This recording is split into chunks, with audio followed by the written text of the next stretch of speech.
Bonjour ou bonsoir selon l'endroit d'où vous nous suivez. On vous souhaite la bienvenue sur notre chaîne YouTube Actualité Foot. Si tu es nouveau dans la chaîne, je vous invite à vous abonner et à activer la cloche de notification pour ne rater aucune de nos prochaines vidéos. On démarre cette revue de presse sportive en France avec le journal L'Équipe sur l'Arabie Saoudite qui est en train de tout casser sur le mercato. Et comme le placarde le quotidien sportif, ce sont les nouveaux rois du pétrole. Le pays du Golfe va être sans aucune nulle doute un acteur majeur de cette fenêtre estivale.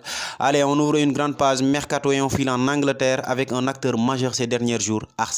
Pour ce gardien, le club londonien remporte la course pour Declan Rice pour 120 millions d'euros qui a réussi à convaincre West Ham de lâcher son milieu de terrain. Et pas que ça, puisque les Gunners ont réussi le coup Kai Havertz avec 75 millions d'euros. L'international allemand a été officialisé hier soir. Le Daily Mirror met aussi en avant le gros chèque que vont lâcher les Gunners pour Declan Rice. On peut donc dire qu'Arsenal met les moyens pour jouer les premiers rôles la saison prochaine. Direction le Portugal où le Benfica Lisbonne fait également couler beaucoup d'encre concernant le marché des transferts. Le club lisboète fixe le prix de Gonzalo Ramos. Véritable révélation et comme le placard de Record sur sa une, 80 millions d'euros où il reste.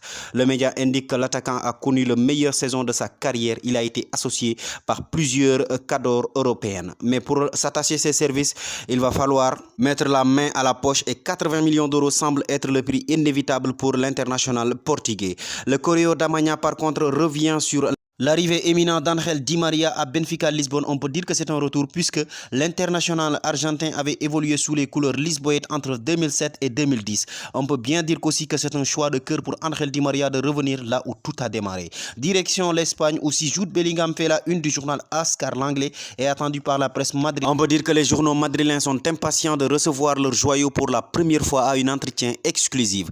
Mais le journal évoque aussi les pistes low cost du FC Barcelone pour ce mercato et comme le révèle le quotidien, les Catalans sont en galère à la recherche d'un numéro 6 de qualité pour remplacer Sergio Busquets.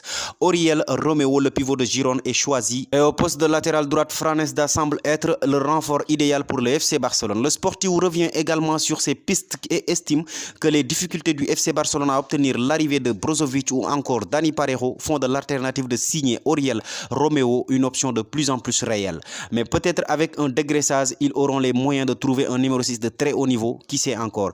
Les Blaugrana pourront se séparer de Franck Kessié. L'international ivoirien pourrait partir pour 20 millions d'euros et comme l'annonce le Mundo Deportivo, le club saoudien d'Al Ahly veut le milieu de terrain et a déjà fait une offre au FC Barcelone et est disposé à payer 10 millions d'euros annuels pour Franck Kessié. Pour le club Blaugrana, ça serait forcément un bénéfice, mais l'opération ne se fera que si l'international ivoirien donne son accord. En revanche, pour Ousmane Dembélé, ça sent bon puisque l'international français a donné son accord pour prolonger son contrat avec le Barça. Et c'est ce que Placard Sport sur sa une. D'après le journal, Dembélé a dit oui à Xavi et lui a bien certifié qu'il avait l'intention de continuer sans exercer la clause de sortie qui se trouve dans son contrat actuel. Les prochains jours, Deco rencontrera les agents du joueur pour discuter d'une éventuelle prolongation jusqu'en juin 2027. En Allemagne, un homme est attendu comme le Messi du Bayern Munich, c'est Harry Kane. Le Bayern fait pieds et mains pour recruter l'international anglais, mais Tottenham se montre intraitable sur ce dossier et a déjà refusé une offre de 70 millions d'euros, de quoi remettre en cause